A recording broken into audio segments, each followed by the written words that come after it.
Hello. Okay. Right.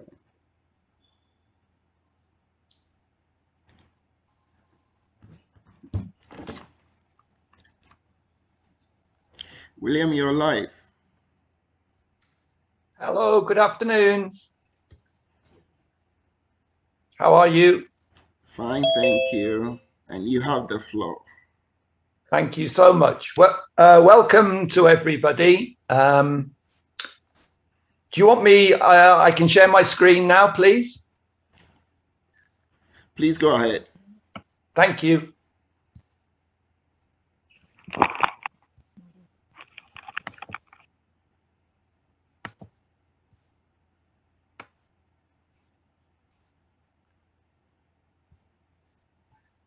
Can you see it? Yes, we can.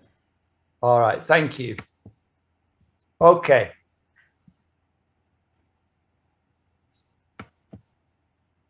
That should be full screen now. Is that, everybody see this? Well, I'm seeing it's full screen from my end. Yeah, I'm also seeing it. Good. Yeah, thank you, everyone, and good afternoon. And it's difficult to come on after a day of such really good sessions and presentations, which I really enjoyed. My name's William Leshen. I work for the Sarnissa African Aquaculture Network. We were asked to do a photos competition for the conference, and it's been a pleasure to do so. I'd like to thank the conference organizers, to Dr. Lanry and the Chamber of Aquaculture for all their hard work in putting it in together as it is. It's a credit to you. So you can see the, also, I'd just like to add that the photos competition was very kindly sponsored by Aquaculture. And this is a Turkish aquaculture equipment supply company that have been working in Africa for sub-Saharan Africa for many years. They were one of the first cage suppliers in the Volta Lake, actually, going back quite a few years. They supply cages now in Kenya, in Zambia, all over sub-Saharan Africa. So you can find their details on the Sarnissa network, on the Facebook page. And I'm not personally recommending them. I'm just thanking them very much for their sponsorship and providing the prizes for this competition. So the competition, as you can see, this was the original advertisement we put out, and we were asking people across the West Africa, across all stakeholders, to send in 3 photos about aquaculture production systems across their countries. And you can see there there is a prize of $100 for each of the 2 winners. We held the competition was held a general entry and also one from students. And in the session today, I'm going to show you, time permitting, I'm going to show you the winners and announce the winners, which already have been announced on Sarnissa in the last few days, but also show you some of the commended photos which didn't win, but also were highly commended. We had over 40 photographs that were sent in from 4 different countries. So thank you to all the people who took the time to send them in. We also put as you can see, the advertisement out in French to our French colleagues, and we received some entries, Francophone West African colleagues, and some entries from them also. In the presentation, also I was asked to do something afterwards. We've shown the photos on aquaculture in the media, if there's time, which is a very important subject and actually relates a lot to, for example, the conference going on now. And there's already been some fascinating points of view from a whole range of different people on how these will be reported, some of them, and it already are being reported in the media. And really just to talk about the importance and the influence of media in aquaculture over the years. So if we have time, we'll do that towards the end of the presentation. I also have a little section on what makes a good photograph and what makes not so good one. So I'd like to start with showing the winner. This is the winner of the students category. And really with photographs, I think you don't really need somebody like me or anybody else except the person who took the photo to talk about it. I think it's good photos, it's worth 1,000 words, as we all know. So I'll leave it on the screen for a little while, but the person who made this, who took this photograph is Prince, and Prince works at UST and is a student there at UST in Kumasi. And I don't know if he's available online. I did ask him if he could come on. Perhaps we'll try later to see if he can come on and talk about his photo and a bit about his work. But I'd like to, with time permitting, just go through the different photos that won, and also to ask people's comments in the discussion at the end, what they think about the photos. So this was the winner of the students competition, and you can see all of these photos on the Sarnissa African Aquaculture Facebook site. We've been showing them over the last few days. So have a look. There's some interesting ones there. Right, this was the winner of the general category, and it's a pleasure to me also.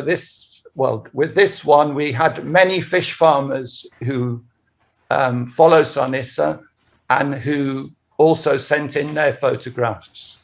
So this is from a young guy in Nigeria, and a young fish farmer called, excuse my pronunciation if I get it wrong, Olanodi Damiola.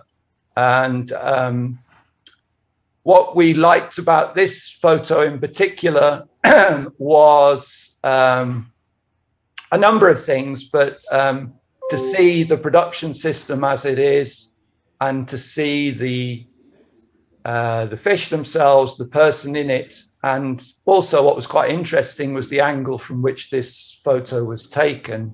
And of course, this is in a peri-urban aquaculture system, concrete tank system in Nigeria. So those are the two winners, and congratulations to both of them. We'll go on now to talk and to show you some of the commended photos. Can you still hear me? Yeah, I can hear you. I'm Prince. I'm here. Oh, hello, Prince. Okay, sorry. So that's great. Thank you for coming on. Perhaps Prince, and first of all, congratulations. Very well done. And perhaps Prince, you could tell us a bit about the photo you took, where it is, who it is, what they're doing, how you took the photo, maybe what camera you took it on, or you took it on a mobile phone, and a bit about yourself. That would be great. Thank you very much.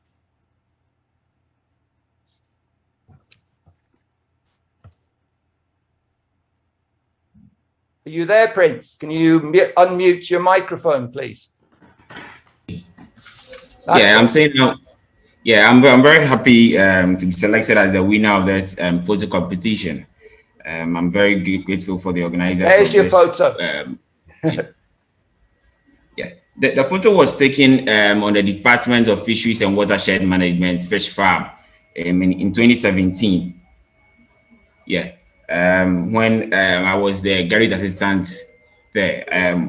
we're training the teaching assistants to be able to train the students on how to work with the fishes, as in how to handle them, how to breed the fishes, and a whole lot. As much as the links are many. Yeah. So a little bit on the. I have a screen which I would like to share, if I'm permitted. And like every time, it's all right for me, as long as it's all right with the organizers. Quickly, I don't know if I have to unshare my screen or whatever. Sometimes I could have left the Facebook to run. Exactly. What is it you want to share, Prince? No, I want to show those who are in the pictures and what they are into now. Oh, that'd be interesting. Yeah, that'd be good. Can our colleagues in the Chamber of Aquaculture just tell us if that's okay, please?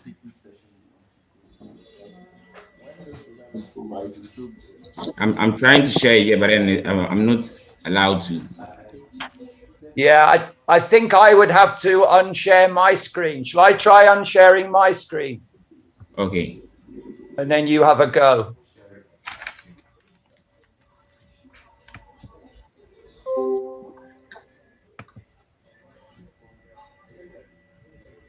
Don't know if I can actually do it or not. I'm trying, but then. Oh, hold on. I can't share. All right, now have a go now, Prince. All right, I've disabled your share. Yeah, have a go now. So then,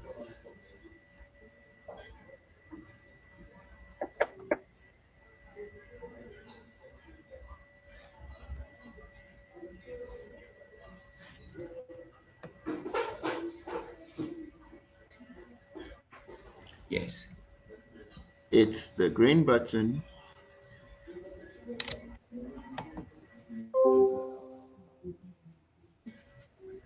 Okay.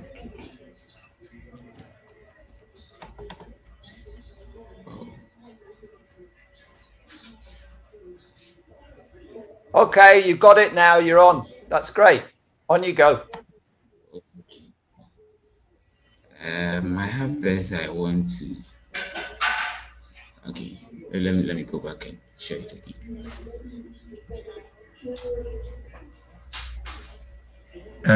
If the photos are not already opened on your PC, you will not be able it's already to share. Open.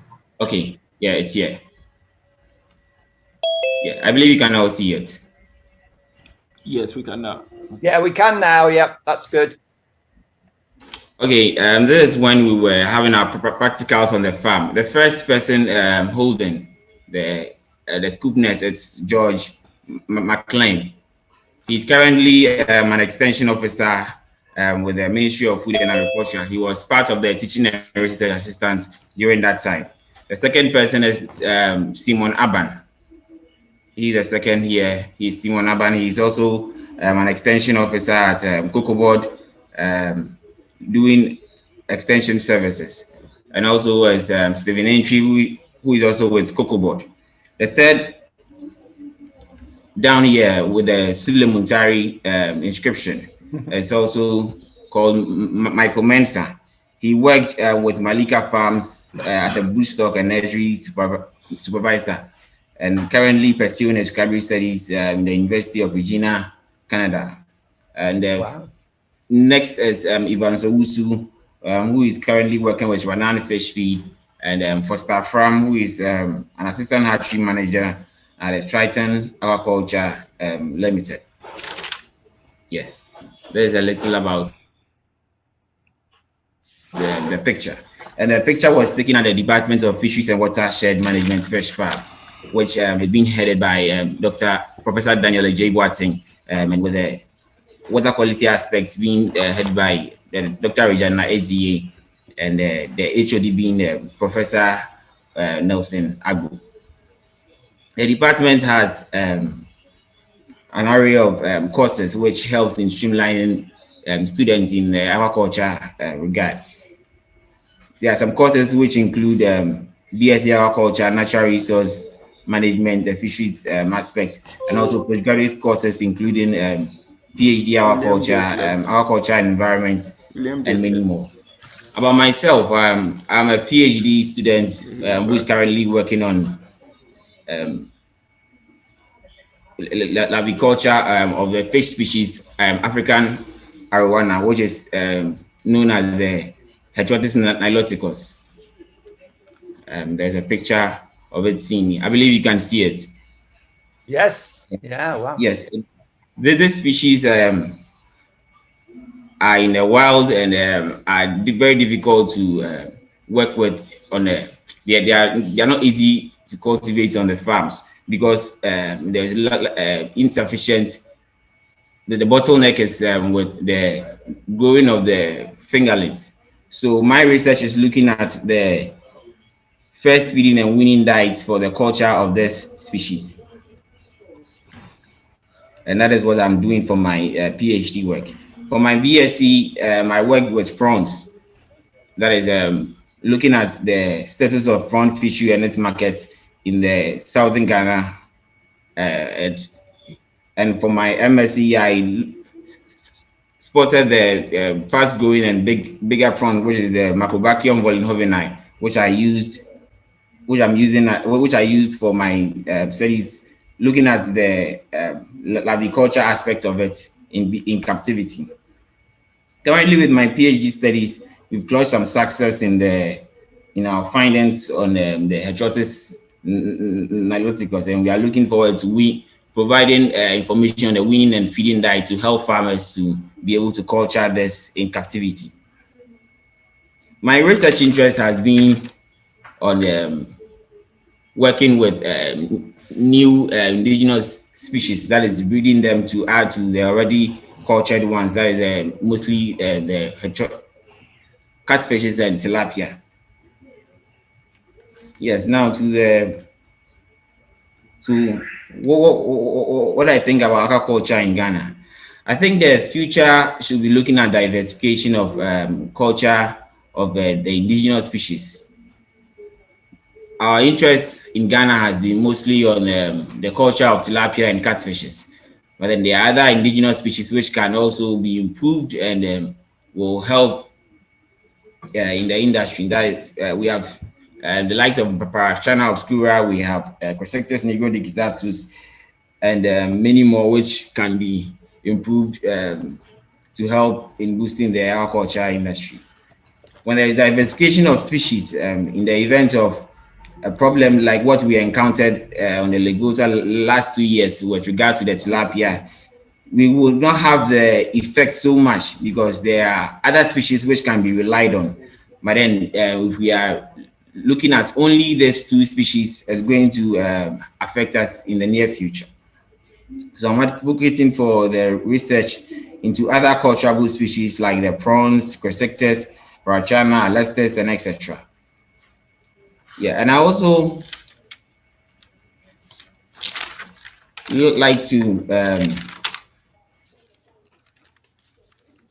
Prince, can we thanks so much, and it's just I want to make sure we get all the other photos and everybody in. Okay. If it's okay, can I just ask you just quickly to answer a couple more questions? First of all, you obviously take good photos because I've seen some of your other ones. Okay.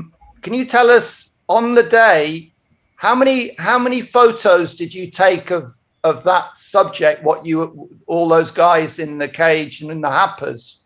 How many photos did you take to get the one you finally ended up with? Yeah. What did you take it on? What's your camera or a mobile phone? And please, if you had to give one piece of advice to somebody to take a good photo in aquaculture, what would that, just one piece of advice, what would that be, please?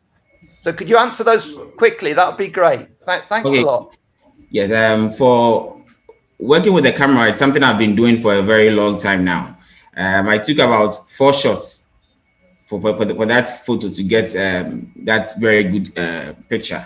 And I work with, for that picture, I took it with a Sony Ericsson camera.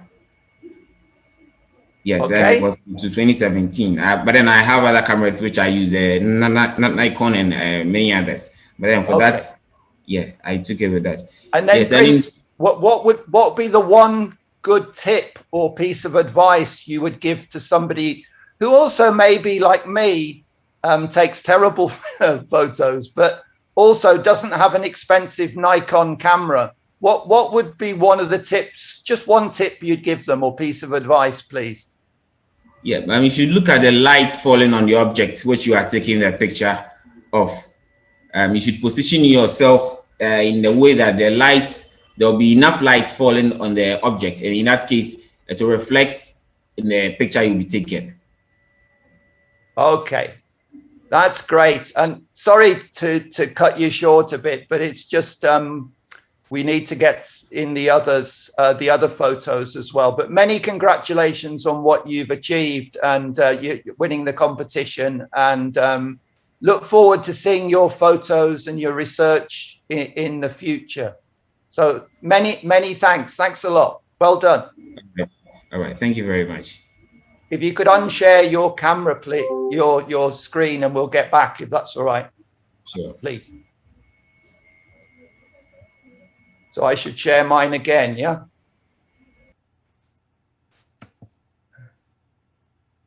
Are we back on my screen now, please? Yes, please, we are back on. So Prince, thanks so much. And again, just to look at that that photo, it says an awful lot, and there's a lot going on in it, and it's a great photo. So thanks so much. I like the color of the water as well, by the way. Right, let's move on.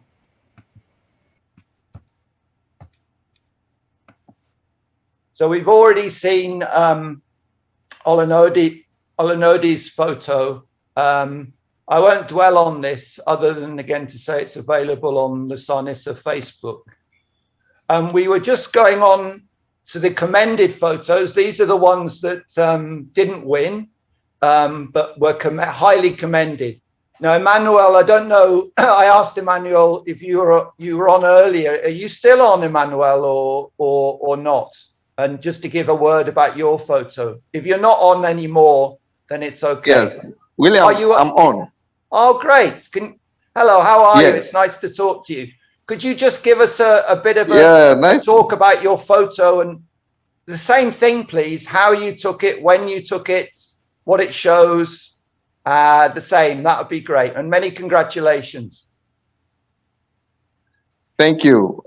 This photo was taken at Doma, a village close to Doma in the Brown Ahafo region. It was part of our project, the tilapia seed project. That is accelerating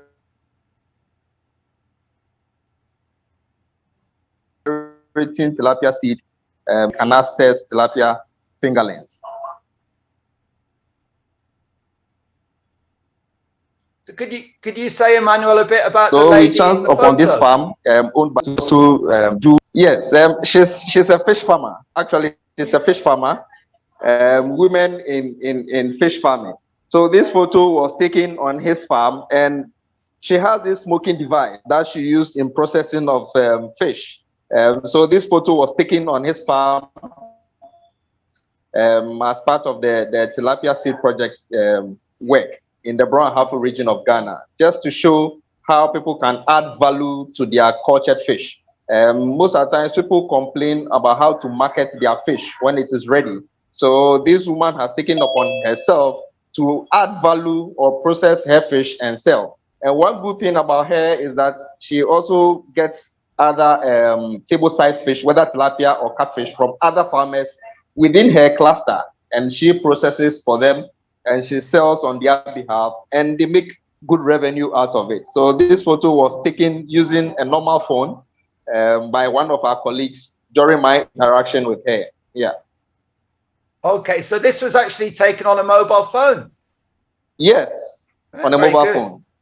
Yes. And could you maybe, Emmanuel, please also, because I know you take good photos obviously as well, or your colleague has here, but in the past you take good photos.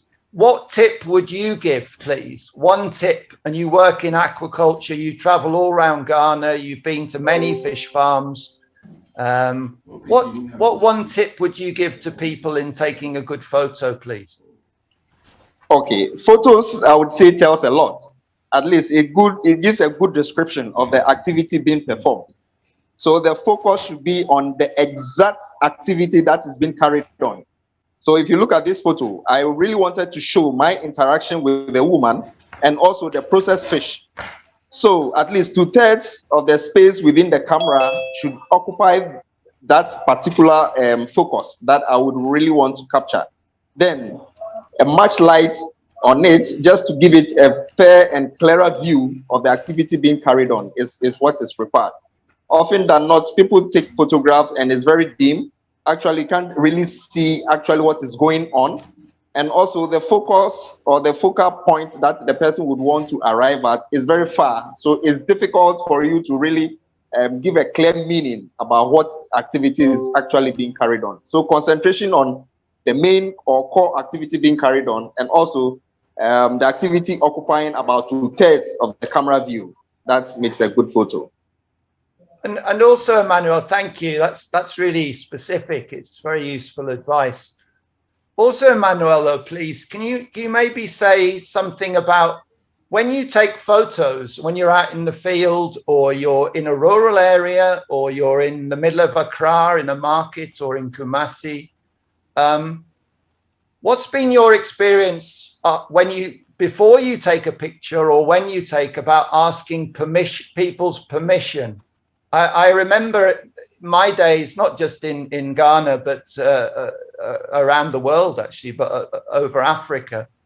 Certain times taking photos can be problematic or cause people offense or whatever reasons. I remember in Ghana, that happened to me a few times, but I learned. Yeah. So what sort of advice would you give to people about taking photos and in terms of asking their advice first? Yes, in our current situation now, because of the use of social media, people are very skeptical about photos that goes out. Yeah. So I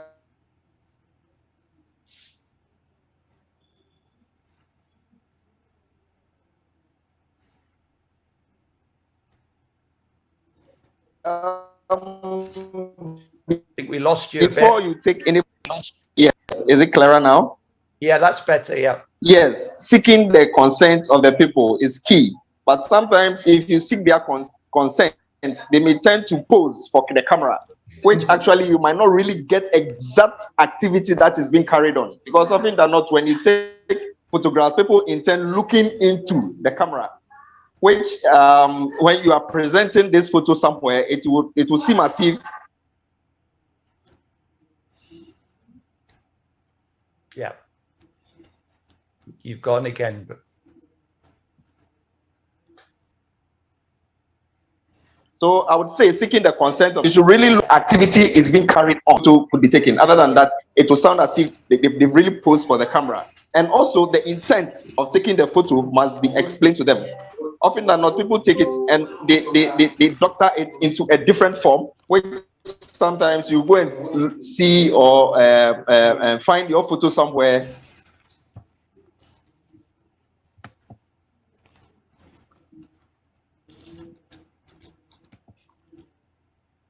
I think, Emmanuel, you're fading in and out, but I think we got very much what you were talking about and the gist of it. So if it's okay with you, I think with the time we should move on. But thanks once again and congratulations on your commendation.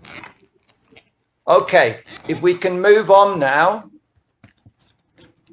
Emmanuel, this shown is in a different also mode, one of which yours. Spells, Can you hear me, Emmanuel? Yes, William. Yes. So please, can you just talk briefly on this photo, please? Just very briefly. Thank you. Yes. Yes.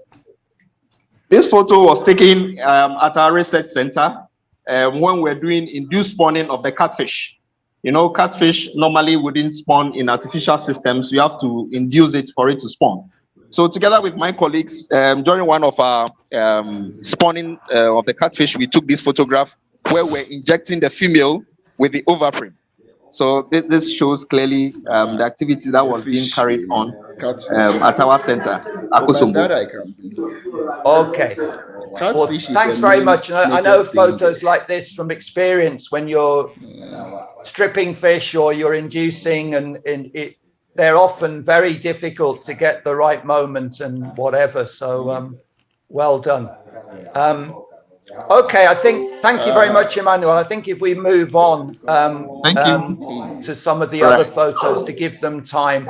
And just quickly to Prince, I would also like to add, I've written down here when you were talking about other species in Ghana in aquaculture, potential species. And when you mentioned heterotis, I think it's the first time I've heard in the 2 days somebody talking about heterotis. And certainly, if people don't know about heterotis in Ghana and who are listening to this conference, and in Nigeria, I guess a lot will. But those of you who don't, it's a really interesting species and one with great potential in terms of aquaculture. So it'd be good to hear more about people talking about heterotis actually and their experiences with it and the marketability of that fish as well. But thanks anyway, Prince, for mentioning that. Okay, we're going to move on now. And this next one, if I can move this over, we're moving to Nigeria now. And this is from a consultant working in Lagos State. Excuse my pronunciation again, Onada Olawale. And I think, again, the picture speaks for itself. So congratulations, nice picture as well. And we've just been listening to a really interesting session about water quality previously, great speakers in it. And that looks a fantastic kit to go out to a fish farm with. Really, really impressive in a suitcase. Thanks for the photo very much. And it shows also that Nigerian catfish farmers, if I go back, sorry. Hold on.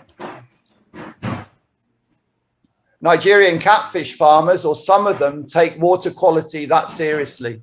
And that's fantastic to see.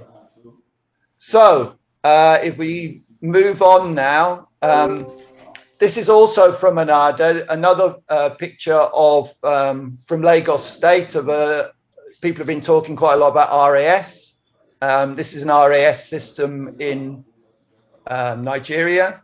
And again, the photograph, I think, is really interesting in the foreground, the feeding response, but also the system behind him, the bag of feed. It tells an awful lot. Looks a very tidy fish farm, by the way. You can see the tank in the background, presumably also a header tank. So nice photo, thank you. Prince, this is another one of yours. Again, with time, I think we'll leave it, but we particularly like this picture because it portrays, again, on the lake, and it portrays a father and son, I think you said, and they're putting down traps for macrobrachium. But again, really nice subjects, the water in the foreground, the light as well, very, very good. So if you don't mind, Prince, we'll leave talking about it, but thanks very much. That's a really good photo. Okay. So moving on here, we have another one from Nigeria. We were just talking about a good session with Karen and colleagues about feed. This photo is commended as well from Yakubu. And again, something many or most of us have seen around farms. And again, you know, I think the photograph is very good. The subjects in it are good, and it portrays, it's a good subject. Okay, moving on. Let's move on. Again, from Nigeria. This was from one of our the female entrants to the competition, and again, it's commended. Although it's not the I guess for the true photographers the best quality of photo, but the subjects in it are very good and very interesting in what they're doing. This lady, by the way, out of interest, is you'll see in some of the next photos, she's not just a fish farmer. She also produces black soldier fly. So you'll see. This is a harvest. I think this is a lovely photo, a really, really good one of a person, the fish, and the ponds in the background. It's a great photo, really smashing. And a really nice smile as well.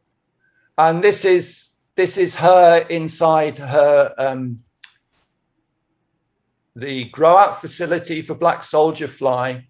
My colleague earlier, just before I came on, gave a very good presentation from Cycle Feeds and mentioned about black soldier fly. The number of people are now beginning to do it or have been doing it in Ghana and think in Nigeria also. It's a really interesting area coming up in aquaculture and related to aquaculture and aquaculture feeds. And I really advise you, or recommend you to find out stuff that's been going on, not just with Cycle Feeds, but some of the others in Ghana who and projects that have been going on about black soldier fly.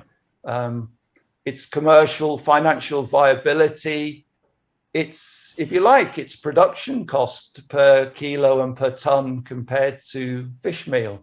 It's very interesting, and it's an area, actually, in terms of the hatchery side of it, it's an area which has a lot in common with the challenges in tilapia and clarias hatcheries, and a really specialized area in terms of hatchery production of black soldier fly. We're going to go on now with time, and just quickly, I'd like to open to the floor, just quickly. But these are examples, if you like, I would say, in my limited experience, on the right, of very good photos in aquaculture. The top one was taken by a professional photographer, not surprisingly, who was working for Yalilo in Zambia. And if you look at companies like Yalilo, Victory Farms in Kenya, Tropo, Voltacatch in Ghana, these people take their photographs and their publicity, you'll see, very seriously. And the quality of the photos they have, it shows. The one underneath actually was from Ghana, and actually won a previous Sarnissa photo competition. It was done by a student. And but again, it's a fantastic photo, I think, and to be able to capture that in terms of the cage, the person, the feed, the sky. On the left, the three photos on the left are examples of my terrible photos. And so in terms of, you can see, the three of them are Prince and Emmanuel would be probably smiling, but they're terrible photographs. They, for different reasons, the bottom one, the light is terrible. Fish ponds or fish tanks, the one on the left, that could be anywhere in the world and doesn't really show anything. So I'd like to maybe open it to the floor. If people can maybe put their hands up and can come in and say what they think, just briefly, what they think makes a good photo and what makes a bad one. And then perhaps also to ask, how important are photos if you want to use them for different purposes? Would welcome any comments from the floor, please.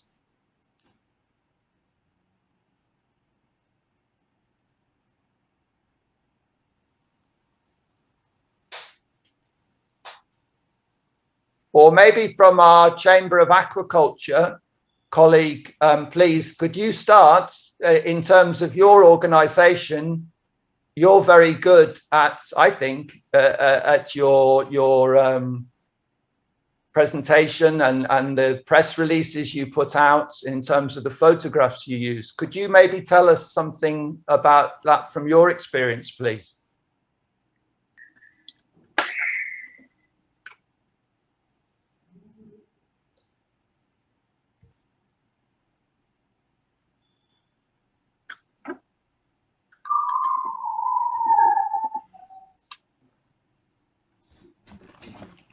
No?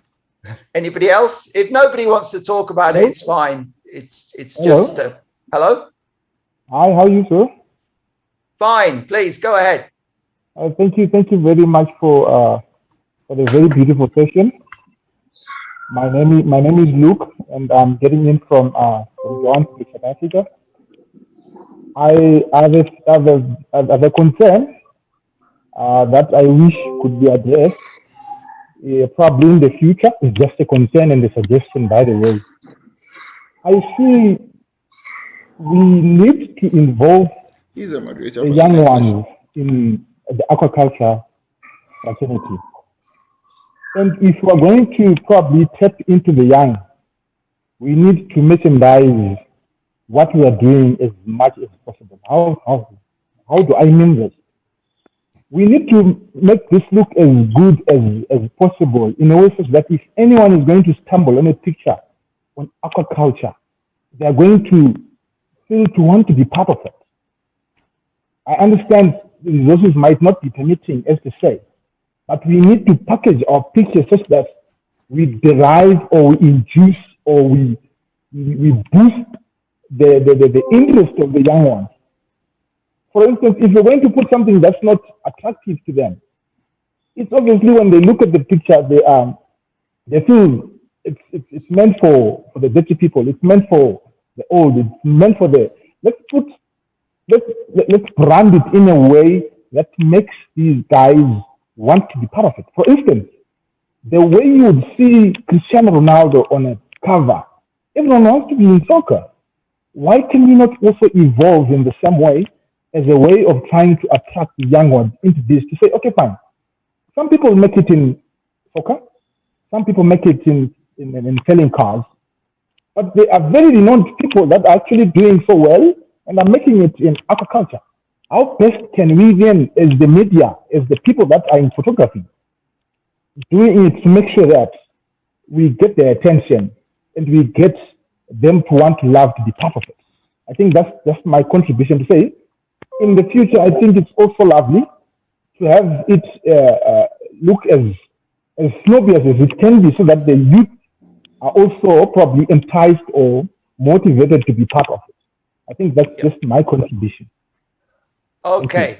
Thank you so much for that. That's really interesting and pertinent as well. And I would maybe add to that, you mentioned about youth, and I think it's quite interesting if you ask many of the students or either university, aquaculture, vocational training college or other, do they have any sort of courses related to media and, you know, simply how to take good photos? They're taught how to dig a fish pond.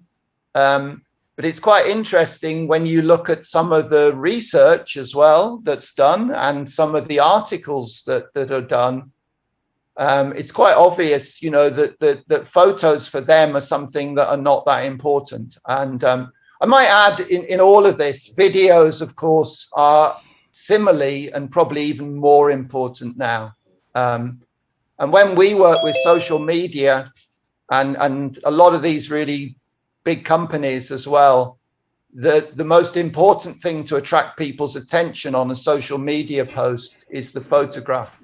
If the people see, you're right, if people see an interesting photograph, they'll click on it. Or if it's a bad one or not relevant, they just move on. So thank you for that. Okay, I'm going to move on now. I think I've got so much time, not so much time left. but I was asked to do a quick bit about aquaculture in the media. We could spend hours talking about this, and but it's extremely important. And I'd say when I was in Ghana, I'm getting old now, but when I was in Ghana in the 90s and the 80s, this was how I got my information pre-internet. I would go and buy the graphic, or when I was in the village, I would actually go, and many people remember them. I guess they're still in Ghana and Nigeria and some of the other African countries. In a cabinet outside one of the shops, they would put the daily graphic, and we would go and have a look at it and read. That's quite a time ago, and daily newspapers are still very important and very influential in what they show. But it's moved on since then. And many of the, as you mentioned earlier, thanks, the younger ones now are accessing media, and we all are, through social networks, through websites, through media sites. And this is how information is being sent around Africa to many people across the world as well. So I'd maybe say, if you can look, for example, at the top left one, this came out I wanted to make all these topical because they're recent. This came out just a few days ago about IFAD, which is a huge it's a huge international project, donor project, which is funding millions in Tanzania of dollars. And you won't see it now, but I ask you, please have a look at this when you have time and read the article. Similarly, the one below in Ala Africa is a very good website which you can search on for media across African aquaculture or anything. And that's showing the same story. But when you read this and it comes from a press release, it's really notable to see, and this happens all the time, that the figures that are quoted in this article are all about what this project will do, not what it's done or what the concrete achievements it's made. It's about what it will do. And this across the media is very, very common. You see it all the time. What projected production will happen? The bottom right, you see SADC. This is, again, just in the last week, they have come out with this, and which is quoted as, again, a press release, but a huge projection about what African aquaculture or sub-Saharan Africa aquaculture will produce by 2030. Now, these articles are fine, you can read them, but at the end of the day, the information that they're giving, is it correct? Is it a good story? Is it factual? Is it just somebody's projection? So I think that's very important. And now in terms of the media in online, and we look at it every day, not just in aquaculture, we have to question, and I think it's really important to question, always question what is seen in the media and what you read in terms of factual evidence or people's opinions. And this also comes, back to, very common stories going around in the aquaculture media. This is a social network site in Zambia. And if you look, it's got Zambian aquaculture is doing very well now. It's got its challenges, but you see this site, they have over 7,000 members. And you get people like Jeffrey, I don't know if you can read that, but a fish farmer writing in and talking about the exorbitant fees from consultants. It gives a good voice to people to speak, and but again, and very useful information. But again, it's about what do we see in the media, who wrote it, and what is perhaps their reasons for writing it in terms of accuracy. Here's one from Kenya, a similar one. They have over 6,000 members. My Nigerian colleagues who are on this now, you were doing this 15 years ago. And I think in Africa, you're the most advanced in it from what I can see, in fantastic social networks, WhatsApp groups, and how you communicate with each other. But still in Nigeria, some of the veracity of the reporting, not just Nigeria, but some of the depending on who's written it, the information can either be correct or somebody's opinion or wrong. So good and bad. I'd like to maybe say something about Kemfree, and this is their social media site, and actually a really good one. And people were saying earlier about research not being applied and not going out to fish farmers. They run a really good, I recommend it.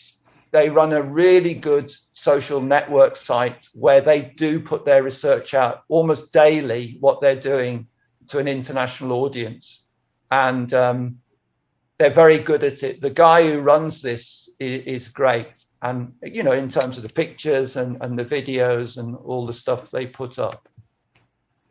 Perhaps this is one, and if we have time at the end here to talk about Ghana quickly, this is in your media from about a month ago about your minister designate, and it hit the viral, as he said, on the, and you know, across the online about, you know, this lady basically being asked to define aquaculture in Parliament and having trouble doing so. So I don't want to make any comment about that or whatever. I'm not a politician, but I think it's a really good example of how media in aquaculture and otherwise now, people do have a voice, and they can. Many Ghanaians after this, hundreds of them were writing about what this lady said and what she didn't say, and the power of that. Yeah, perhaps somebody can come on and talk about that if you want to at the end. So I remember from my time in Ghana, they were just coming in when I left, but local radio and FM radio has been a fantastic media in terms of putting out information, and again, independent of government, putting out information to a much wider audience. And Joy FM, there are a number of them across many different countries now. They changed the focus of media and away from government's TV channels and whatever, and in terms of reporting as well. So we maybe move on now to an example in Ghana, which my Ghanaian colleagues will all know about and remember. This was not that long ago. And I just to really, without comment or any view, to say the effect that had about the link to the Chinese farm, and it had on the TV in Ghana, on the sales of tilapia and the way it was reported right from the day afterwards, had an extreme effect. So I think that's all I would, you know, perhaps like to talk about now. Please open the floor to questions, and please comments from people about the media in your country and how you see it in terms of aquaculture. Thanks very much.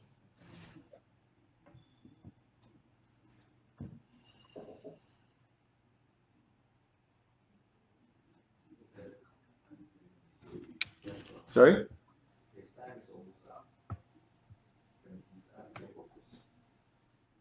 Okay.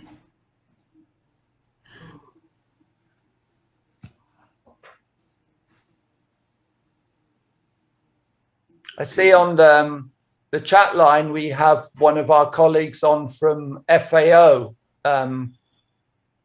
Yuning. If you can hear, please would welcome your views on media as an organisation for FAO. That'd be great. But anybody else, please, open to the floor.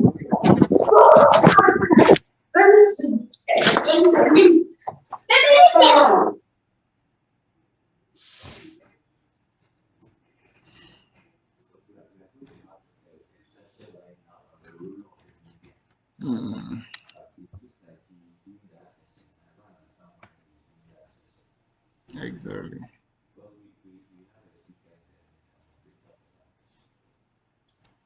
Okay.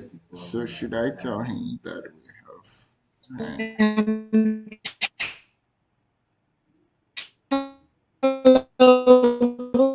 William. Hello. I don't think we can hear you very clearly. Hello. Can you say again? Yeah, so I just to probably suggest, especially to people in academia and people who are actually practicing aquaculture, to take advantage of. Lily, excuse me. I know you've been on before. Can you just say who you are and what you do, please, just so people know? That would be great. Thanks. Okay. Excuse me. Yeah, my name is Lily. I'm joining from Ghana, and I work with an organization called Farmerline, which is an agri-tech company that's invests into connecting farmers into with technology to resources that they need, especially extension services. Yeah. So I was just suggesting to practitioners, people who are very knowledgeable about aquaculture, since they have the knowledge, to take advantage of the new means of communication. For instance, video blogs, like YouTube, to maybe capture some good videos about what is happening in the space. And that could be a way of attracting more young people into aquaculture, and to put the facts out there, so that we don't have people who have very little knowledge about aquaculture being the ones communicating a lot more about probably the negative parts. But if we take advantage of channels like YouTube or other video blogs, we can put aquaculture in the limelight. Yeah, that's great, Lily. Can I ask you just personally, Lily, as a Ghanaian, how do you think aquaculture is reported in your media? And I mean across the TV, radio, and particularly online. Do you think it's reported well? Do you think it's reported accurately, or do you think what do you think? So I think aquaculture is not really publicized through the media. You only hear of aquaculture or fishery events when something happens. So for instance, like recently there was a lot of fish kills at the coast, and then at some, I mean, you showed a picture that shows, the one we currently have on the screen, about the mortalities on the water lake. So you only hear about aquaculture when there's an issue, or maybe a government event or something. You don't. It's not something that comes up occasionally or frequently in the news. Like, let's say cocoa, like the cocoa industry, that is usually even spoken about in the news, or other aspects. So I think that we need to do more about talking more about aquaculture out there. Yes, that's all I would want to add. All right, thank you. And Hello, can I ask you just? Hello, William. Hello. I think our time it's up, it's and up. We have spent 2 minutes. Fortunately, the next session is actually going to be talking about the role of the media in aquaculture development in West Africa, and hopefully it intersects into this discussion, and Good. I'm sure most of these discussions will come up as well. So thank you very much. Thanks to everyone. Congratulations to the winners of the competition. Well done. All right.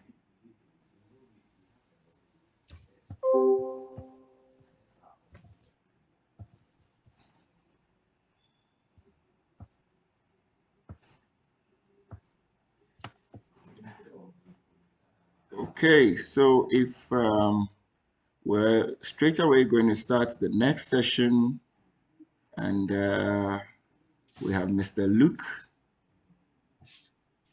I know he's online. He's going to moderate this session.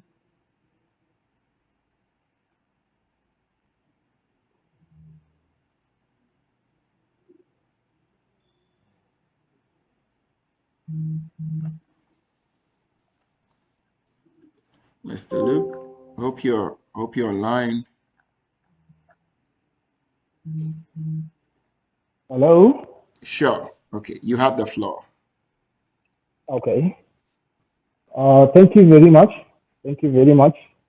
I would want to take this opportunity to thank the presenters that have presented before this session. It really was quite worthwhile and very interesting to see that the African students and the African family is actually putting something together to make sure that they survive within the means. Our next session is about the role of media and aquaculture, particularly in West Africa.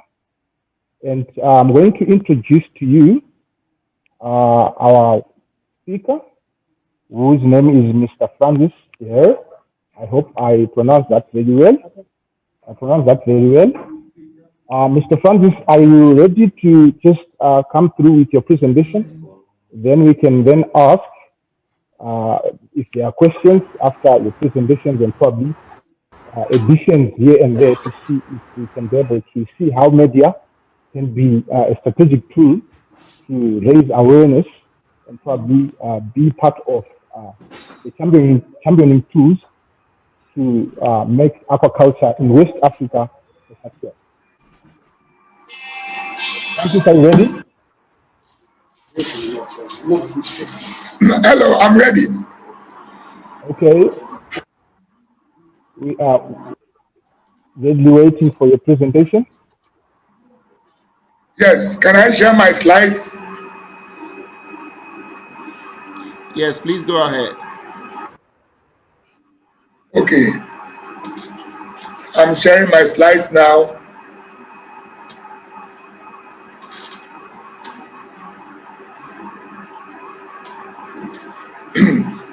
I've just shared my slides. Is it okay? Yes, we can see. We can see it. Okay, so can I go ahead now? Please do. Okay. Thank you very much, distinguished ladies and gentlemen. My gratitude to the WAS and the COA for this opportunity. Thank you very much indeed. My presentation is on the topic, the role of aquaculture, the role of the media in aquaculture development in West Africa. The role of the media in promoting aquaculture in the media. Now, in the 20 years that I've been practicing as a freelance journalist, I have written on mostly livestock topics, poultry, pig farming, and aquaculture. But in the last several years, I've developed a passion for aquaculture and written mainly on aquaculture. And I've also developed links with the key players in the industry in Ghana, in several African countries, and elsewhere. I have been privileged to visit many fish farms, academic research institutions, feed milling companies, and others across the value chain. So I've become quite familiar with the industry. I have clearly noted that there are major challenges in the industry, but I've also become convinced that there are also very big opportunities and that aquaculture could become a game changer in the West African economy in the near future.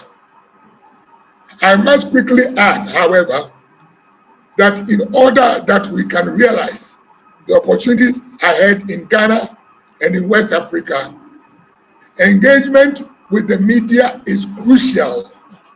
And I'm happy that the organizers have decided to provide a slot in this important program for discussing this topic. Now, marine fish development. I hope you can see my slides now. You will need to click on the resume slideshow. It's a small button showing for us to be able to see. Okay. Yeah. So there you are. That's my topic. Okay. Yeah. Can you see that? That's the slide. Yes, we can see them in the normal mode. Hoping if you would use the presentation mode. Yes. Okay. Okay. Yes, we are good. Yeah. So I'm going back to my presentation.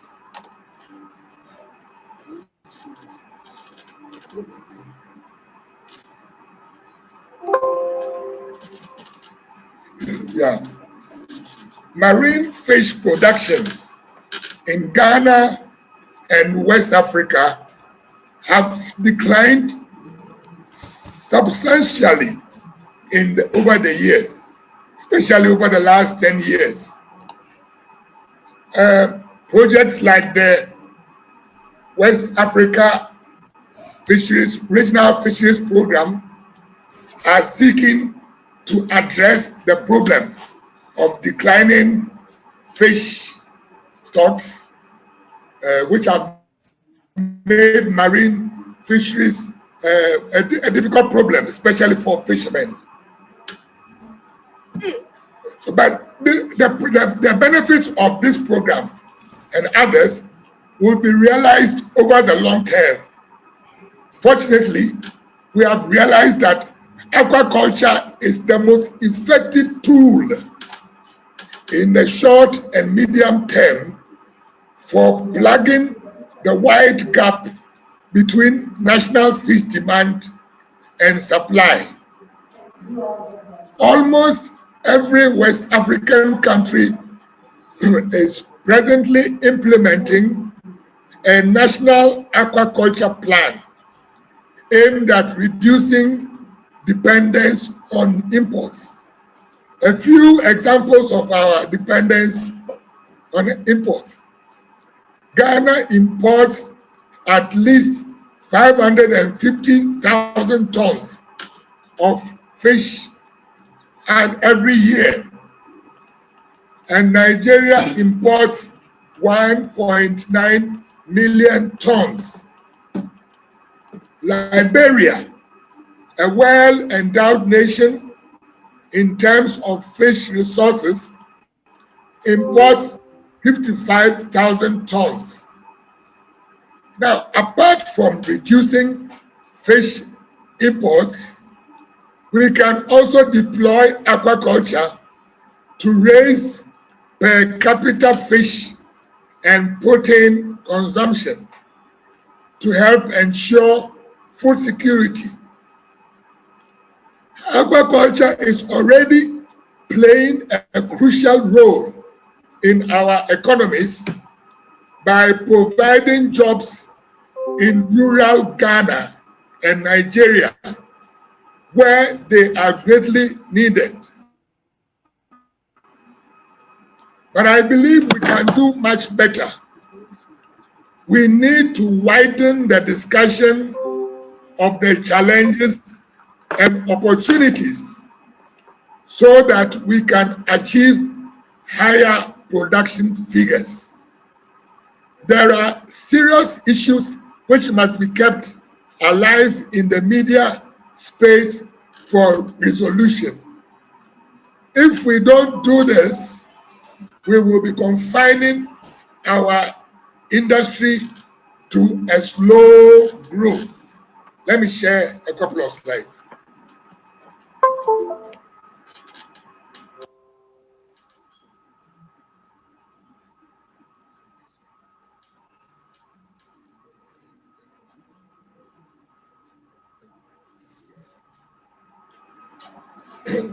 Okay, the next,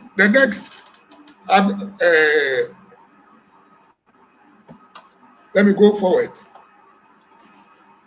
I want to say that trends are changing. Let's influence them. Now, let me start with the opportunities.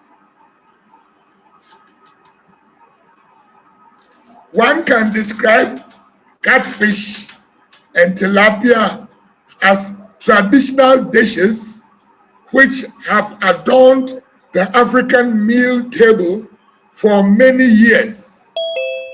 I come from the central region in Ghana, which is known for the Fanti dish. Fresh tilapia of 250 gram maximum, stewed in palm oil with vegetables. Very, very delicious, I can tell you. And across Africa, smoked, dried, and salted tilapia and catfish have been for many years present and in almost every soup and stew. Tilapia and catfish have been traditional dishes all over Africa. But today, some of the market dynamics have changed. Bigger sized tilapia is in great demand by African urban dwellers. These days, no self-respecting person seeking to give his guests a real treat would organize a wedding, a funeral, or a birthday bash without tilapia and catfish. And in Ghana, our Nigerian brothers have introduced a very interesting phenomenon that has caught on like wildfire: the point and kill joint.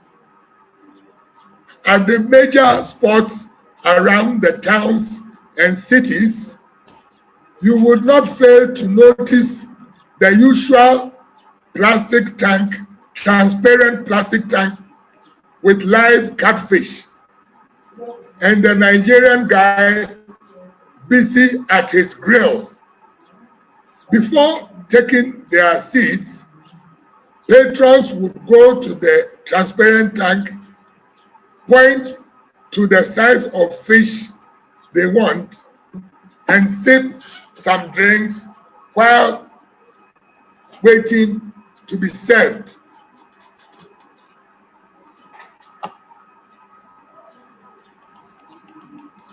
Of course, these days, many Ghanaians have, as it were, invaded what used to be a Nigerian industry. So the numbers of point and kill and operators are increasing. It's become a very popular thing, especially in the evenings from about 4 p.m. all the way to 11 p.m. Point and kill operators have become an important market for catfish farmers. They are taking a significant number of the harvest of fish farmers. And these days, quite a number of restaurants are opening in our towns and cities, offering catfish and tilapia dishes. There are some very new developments too. Burgers, pizzas, pies, and samosas are entering the market. Very recently, Maxmart and the A&C Mall, two of Accra's big supermarkets, have opened catfish restaurants. Locally farmed catfish and tilapia are becoming prominent in our cuisine. So there have been some very interesting recent developments. Now, these things, these new trends seem to have happened without much collective effort on our part. Sorry, Sanders. Hello. Sorry, are you using a slide?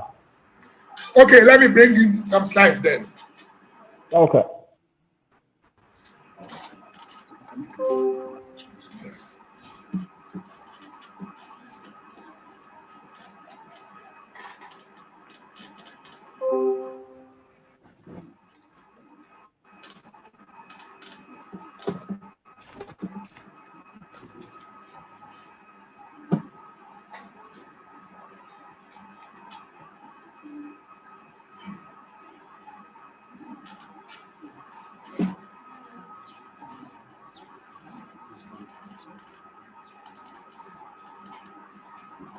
Just a moment.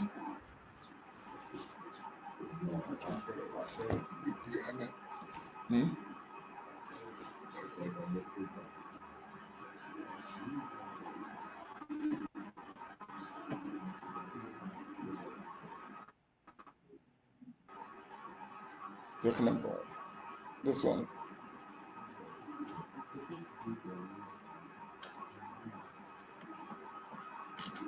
Can I go forward a little and share the slides in another minute? Yes, that's what I probably thought you could do. Okay. Okay.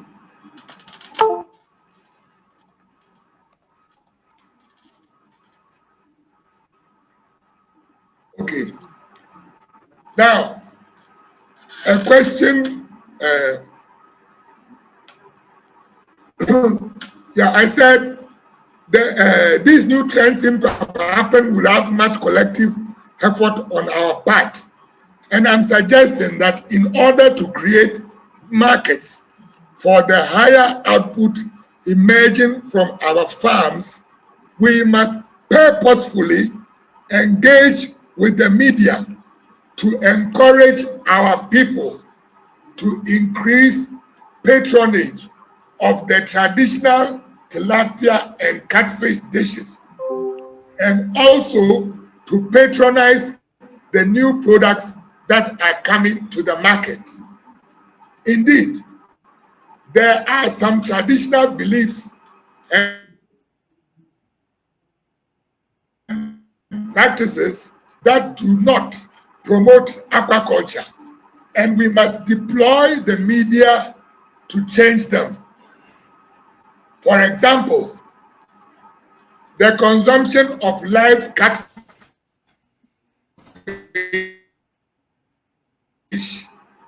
is viewed in a few parts of Ghana. On the contrary, fresh catfish soup or stew is not only nutritious, but truly delicious. And they go very well with fufu, banku, eba, or whatever. As the output of our fish farms is increasing, we need an effective media effort to change negative perceptions and encourage our people to patronize our products. Let me share my slide on the question of numbers. Can you see my slide now? Yes, we can see it, but we need you to move with the slides as you go so that we also follow what you're saying. Okay, so you it's a question of numbers. It's important to mobilize the media for aquaculture development, but we must first deal with the issue of numbers. How many are we, and what are our output numbers? Now, in the last few years, there have been significant changes resulting in some production increases. So the regular figures that we know have changed. We must address the issue. Also, the 19 caused major decline in and on most farms across Ghana and Nigeria. So we must therefore get output figures closer to reality. So let me go to discuss that.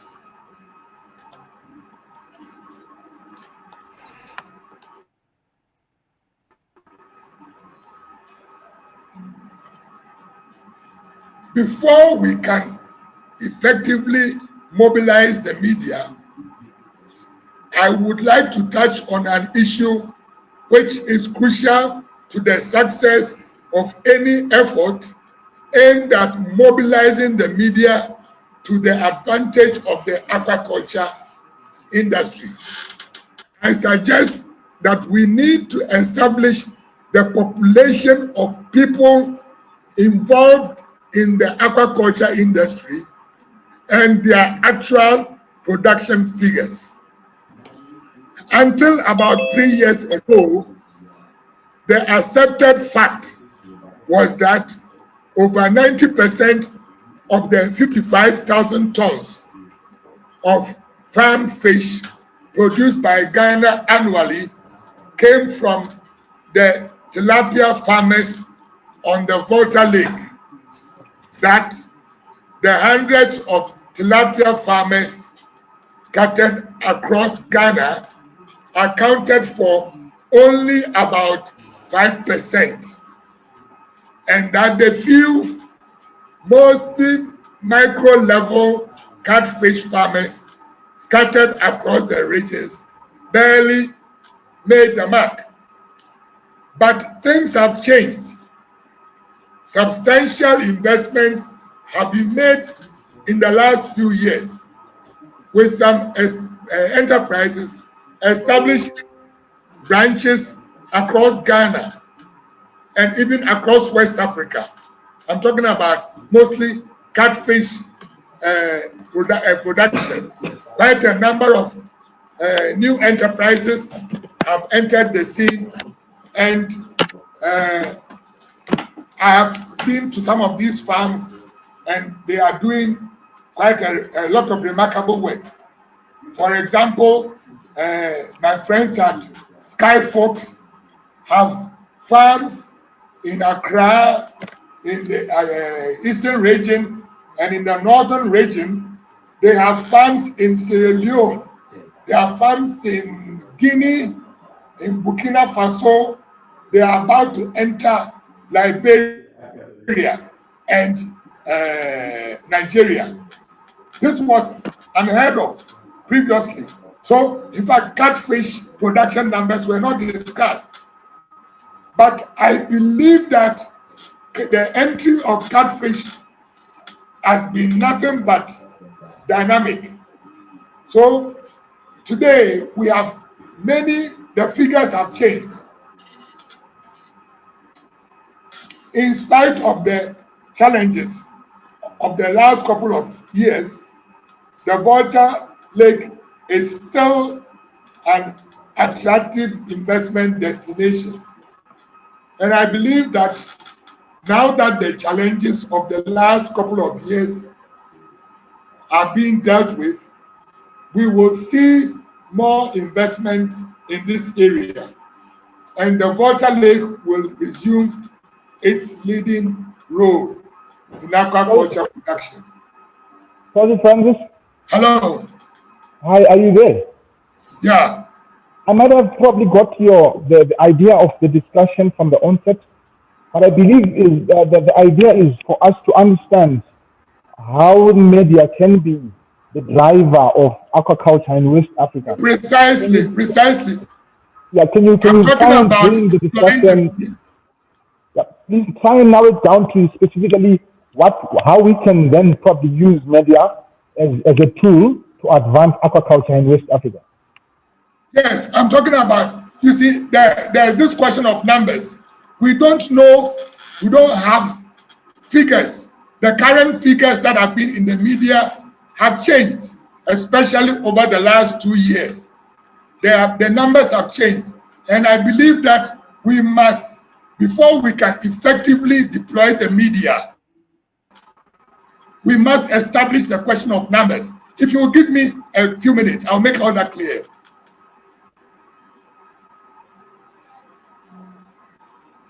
Shall I go ahead? Yes, you can go ahead, but just try and narrow it down to the key role. Okay.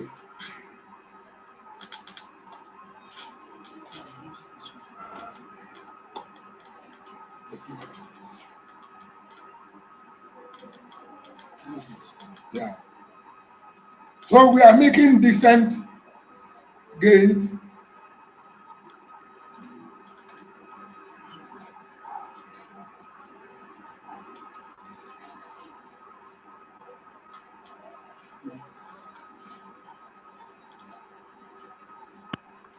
Are you winning, Francis? Yeah, Maybe, just a minute. Maybe while you are working on what you're working on, I could probably pose a question to you and probably the participants as well, and probably ask why should we be worried about media? What do we need to bring out? What is it that we want to sell? Is it the recipes? Is it the spices? Is it the production? Is it the value chain in its entirety? What really should we be focusing about? So what role should the media be doing? Like I mentioned earlier on, we need to make sure that whatever we're bringing out there is media.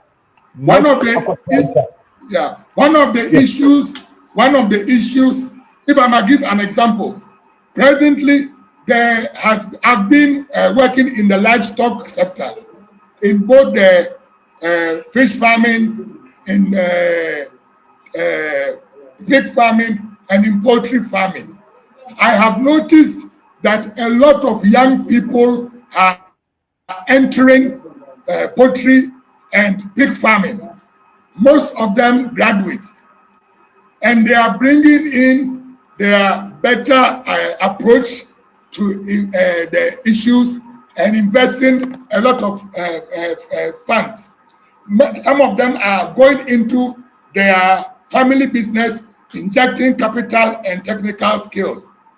I notice that this is because of better media exposure.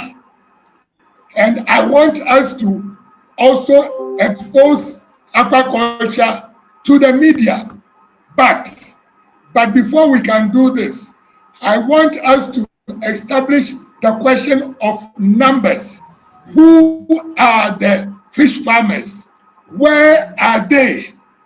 In fact, I am in close touch with... Okay, from speaking on the issue of numbers, as you highlight, from your experience based on the livestock and rearing that you mentioned as probably indirected when you are doing your research, how is aquaculture exposed within the same areas that you worked around?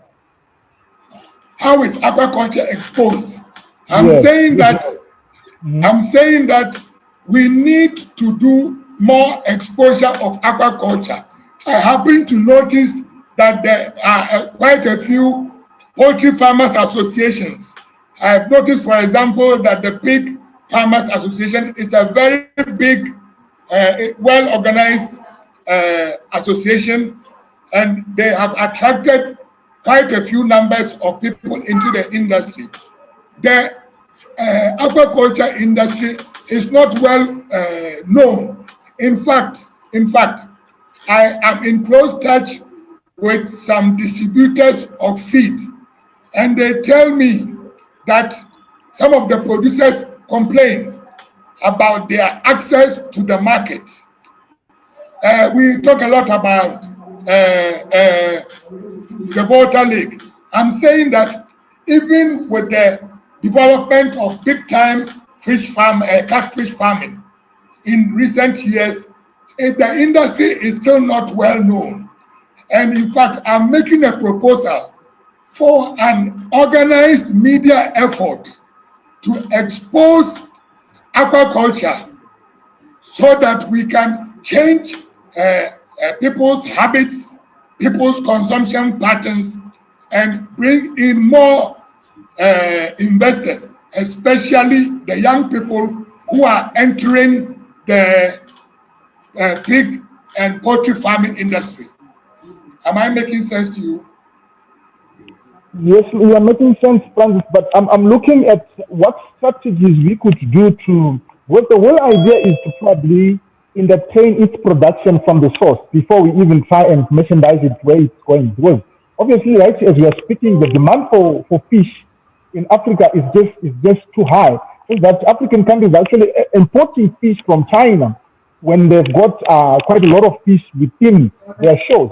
So my question to you is, how do we expose this industry inland and inshore production so that the participants in this industry can increase? What's your strategy in terms of you as a media practitioner?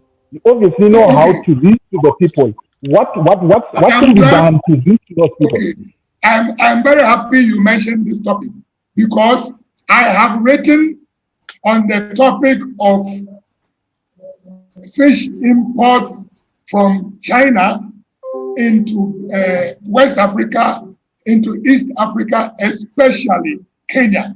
I've written quite a few articles on this subject. We have been, as I mentioned earlier, we are importing a lot of tilapia, especially. In fact, there are the tilapia that we import are unwholesome. Locally made tilapia and catfish is nutritious, is delicious, and will help us to save money on foreign imports.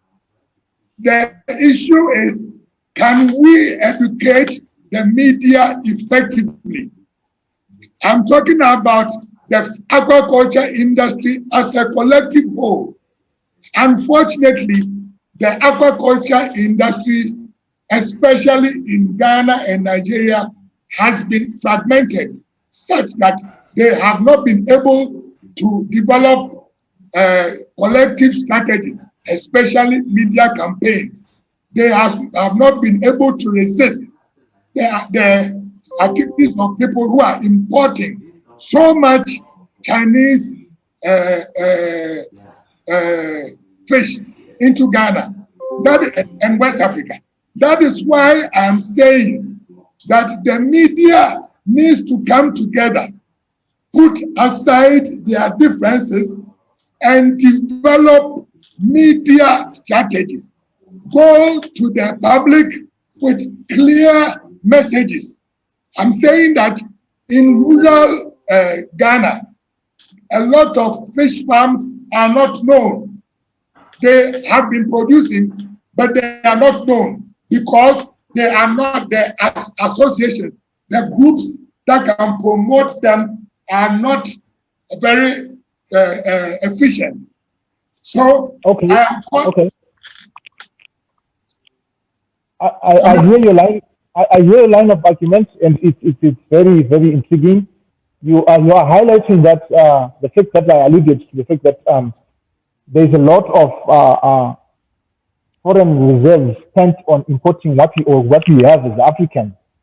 And like I asked you, there's someone who's also asking the same questions in the podium to say, what pragmatic advice that can we give to the players in the aquaculture sector, so that they can be able to tap in the market that is being exhausted by the foreign market, especially the Chinese.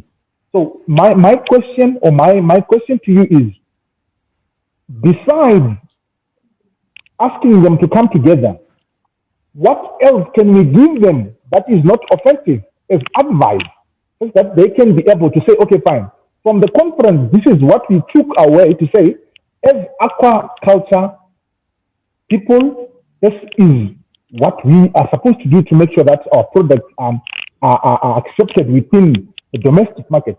And probably there could be questions within the podium. People, if you've got questions, you can also probably write in the chat or ask, and just unmute your mic and ask Francis if you can be able to raise issues or strategic visions that are centric to promoting aquaculture. It's also that the value chain from the source, which is the feed, the rearing, to the market itself, issues to do with value addition. What can the media do to expose what needs to be done in this sector? Okay. Fortunately, presently, there have been a lot of the new products being introduced in the sector.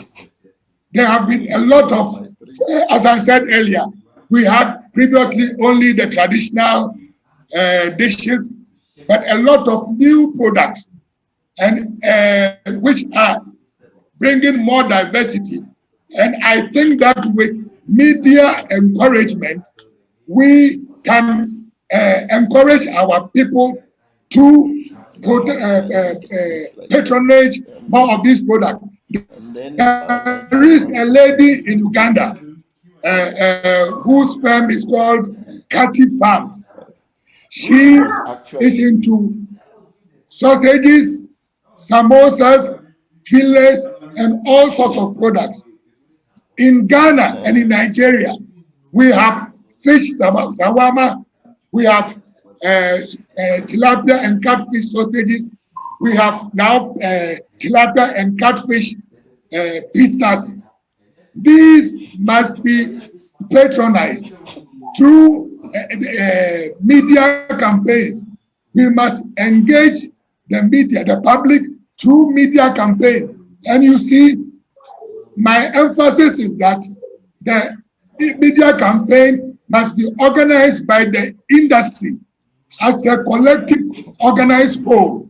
Now, if you permit me, there is one issue of great concern regarding the very survival of the aquaculture campaign. You might not see it as media as such, but I think it has roots in the media, and it affects the survival of fish farmers.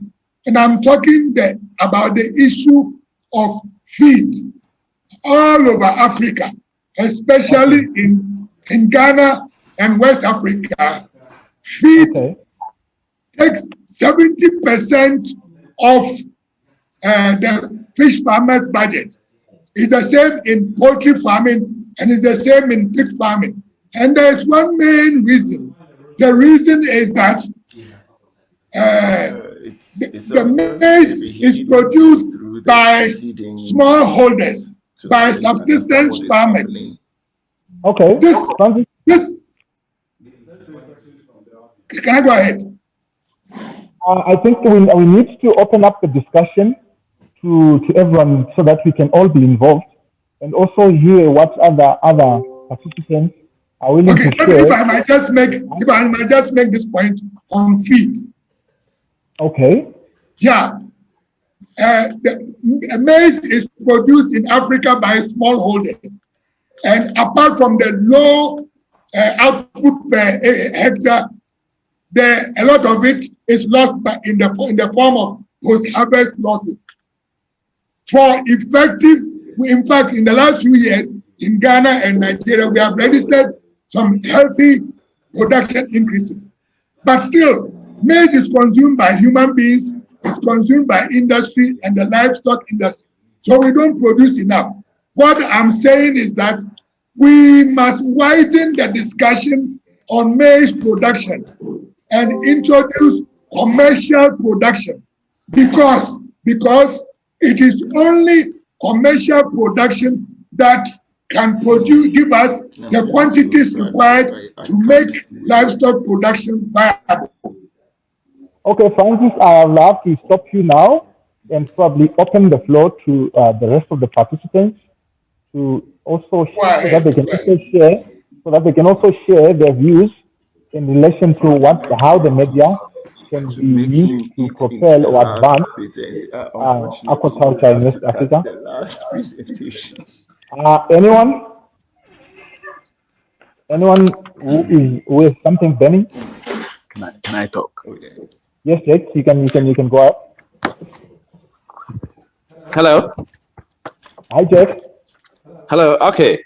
So I think I have some brief comment to make about the role of the media in aquaculture development.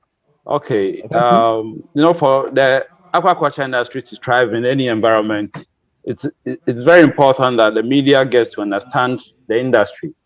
So, for example, if you want to talk about sustainability of the industry in Ghana, for some time now, I know there are a number of civil society organizations, that's like the Chamber of Aquaculture, who are at the forefront promoting the industry, talking about the opportunities, talking about the issues that is confronting its sustainability.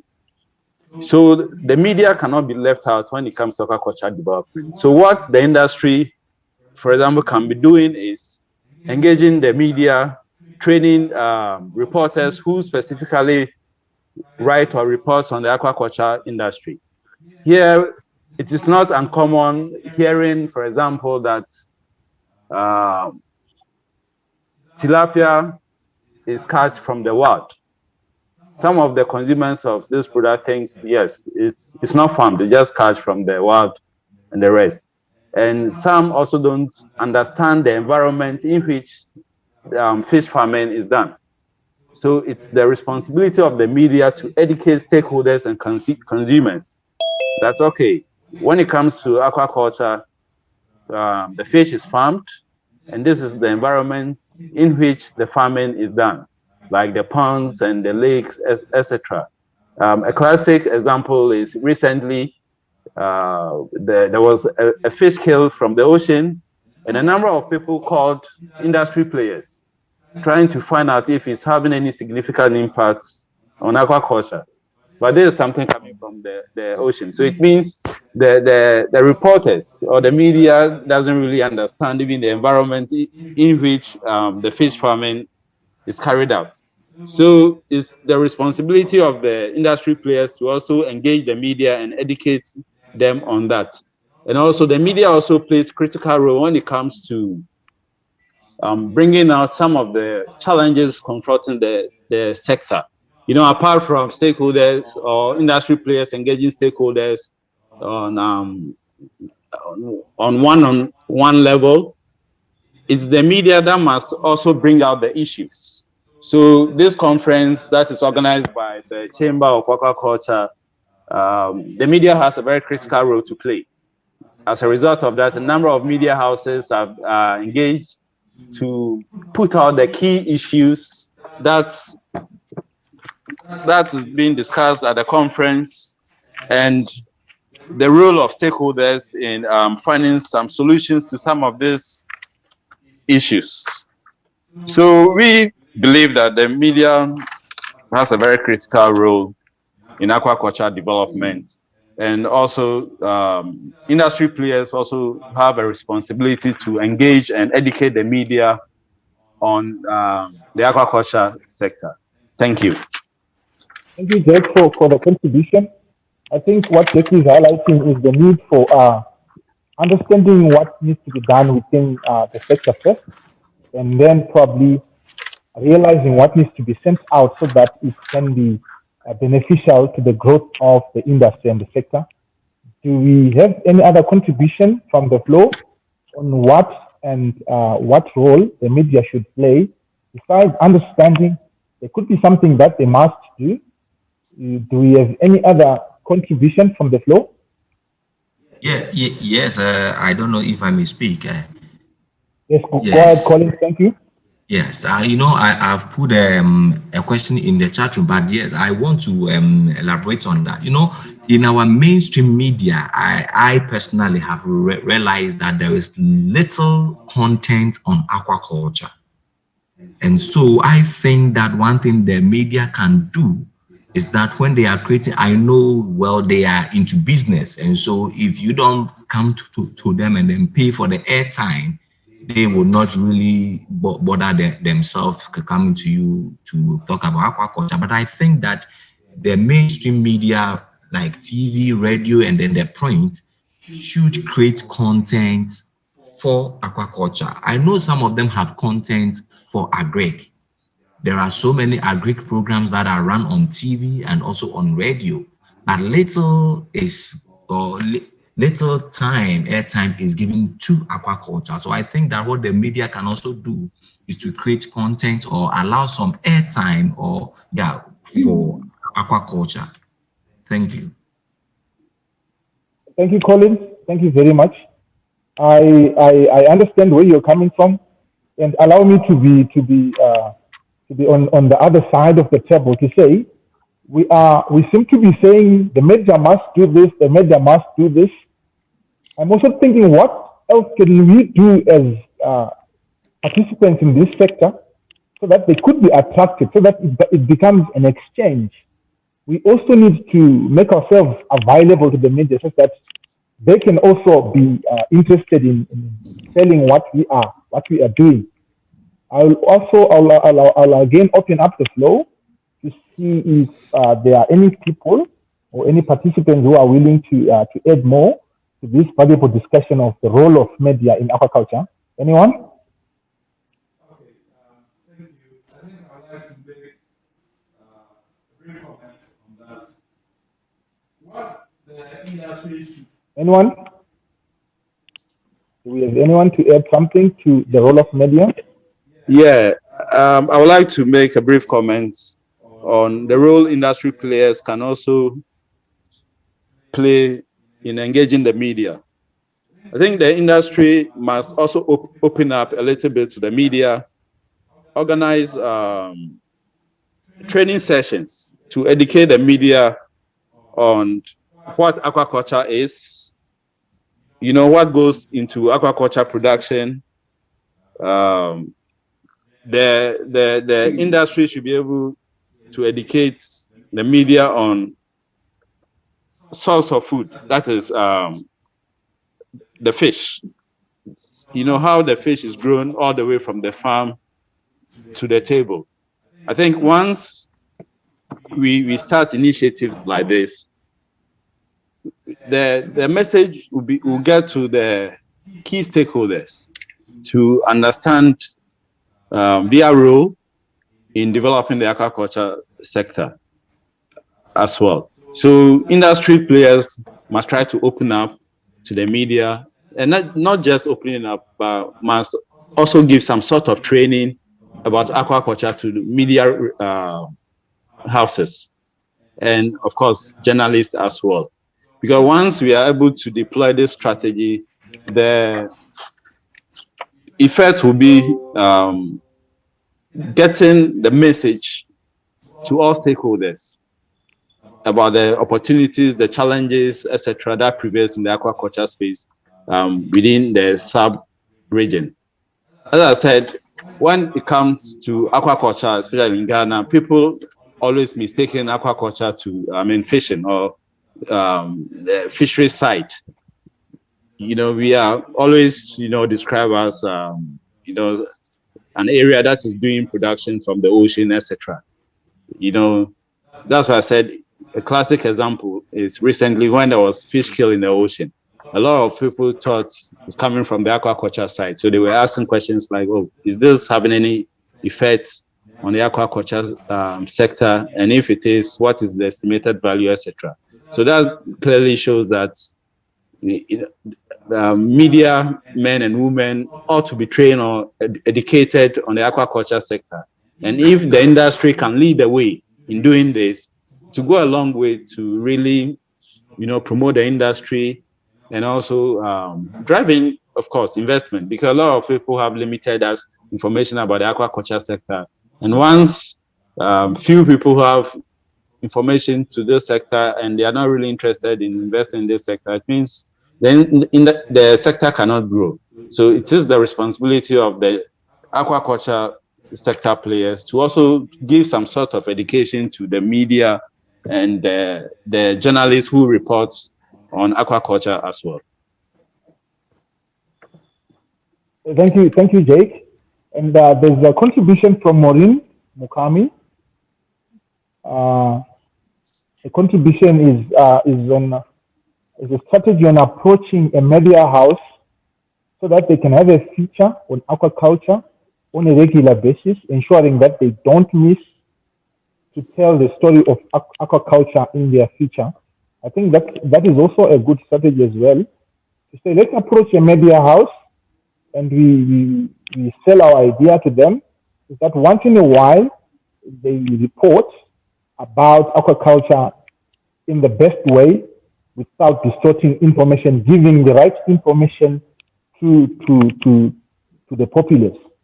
And wisdom is also saying someone should be encouraged to join the chamber so that it becomes a big force. And when it becomes a big force, it then generates public interest. And in that way, the media becomes a key role when there is probably a big force that is within the industry. Are there any other contributions that we have towards aquaculture, media role in aquaculture?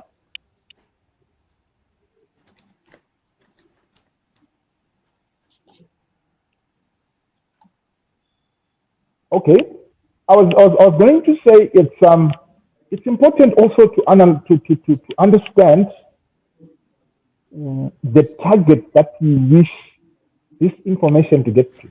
You see, I was For going to instance, even mention one thing if about, we need you see, the to world is getting to a point get where it to the things young are farmers, moving based on what is there are attractive or certain what meets platforms that narrative. Now, anything they that can is get this attractive or narrative information. was So sat down whoever by is some producing players and information strategized. should be able Sometimes those to strategies sell it are or unassuming, make it but available because there's a to way such forward, platforms. there's a Someone mentioned know about Facebook that, earlier okay, we're going on to start to this say way. We're going to make there must be aquaculture, a we're going to make need or a probably very a way of lucrative, but deriving also look like the thing volumes or for the traffic youth to through be such very platforms attracted to. where Once the you young do ones that that, are the busy media loitering in the is street attracted to it, can investment can is be able attracted to to it, and see all the that. benefits So out the key thing is have a aquaculture. strategy Collins, I see you of what put a you're going hand to be there. doing from day Please one. come through and add value to this discussion. Yes, I also have this thing. I've been thinking this, that no, when we say media, right now with social media, we have all become media men because of social media. It is not only the radio or the TV. So I'm also looking at how the industry themselves can also take advantage of the social media to also promote aquaculture, the various trainings that they need to do. They don't, I think they also don't really need to bring somebody from the radio or from the TV to come, but also on the other hand, they can also take advantage of the social media, because for social media, it has made all of us media people, because we all use Facebook, or what we call LinkedIn, or WhatsApp, in for one thing or the other. So I think that this is also an avenue that the industry can also use to really promote itself. Thank you. Thank you for the powerful contribution, Collins. Are there any other contributions before I hand it over to the chairperson? Francis, do you have something to say as closing remarks to the session?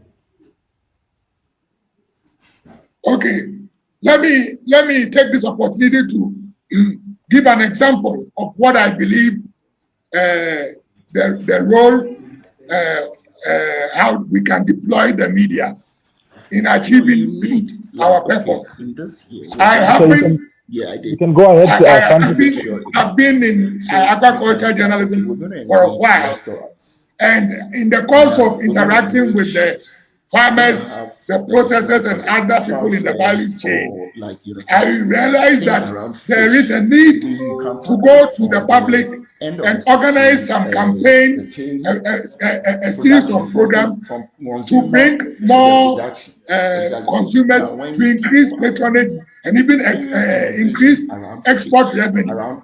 So I went round to the key players in the industry, and they agreed that we form a platform. So presently, there's a platform of the key players in the Ghana aquaculture value chain, and we've had several meetings, and we decided on a program called Fish Expo West Africa, which was supposed to be an exhibition of food, fish, everything aquaculture, with restaurant operators, training seminars, and everything to be done in Accra. Originally, we penciled it in for August, but because of COVID, we had to postpone it. Fortunately, thanks to the conference yesterday, we launched it, we pre-launched it yesterday to take place in October this year. This is an event that is bringing together all the aquaculture players across West Africa, and it is a media event.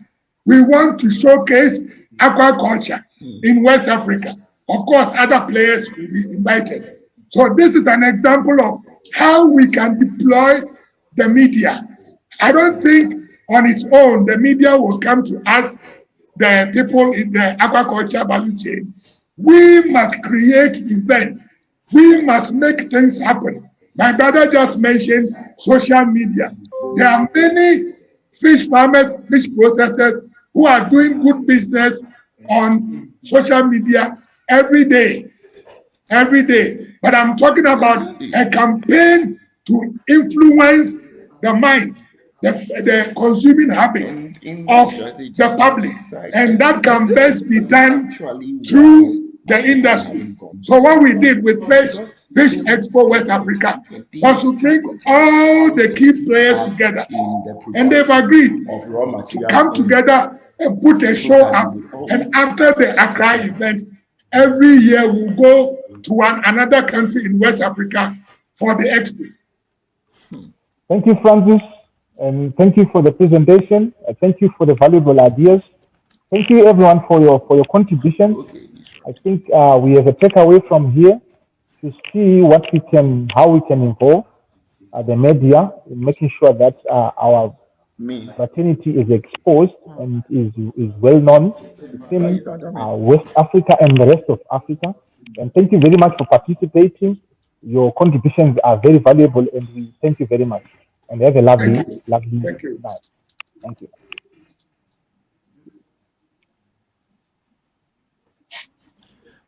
All right. Thank you very much, everyone. It's been a very lovely day, very insightful, and many ideas and many issues has been deliberated on. And we're looking forward to tomorrow. Tomorrow promises to be exciting, and a lot more will be discussed. We'll be looking at the aquaculture and industry. We will be looking at the presentations on the regional reports and the human rights violations in aquaculture and the rest. There is more juicy issues to be talked about tomorrow. And so we entreat all of you to log in and do have a nice day. Thank you. Bye.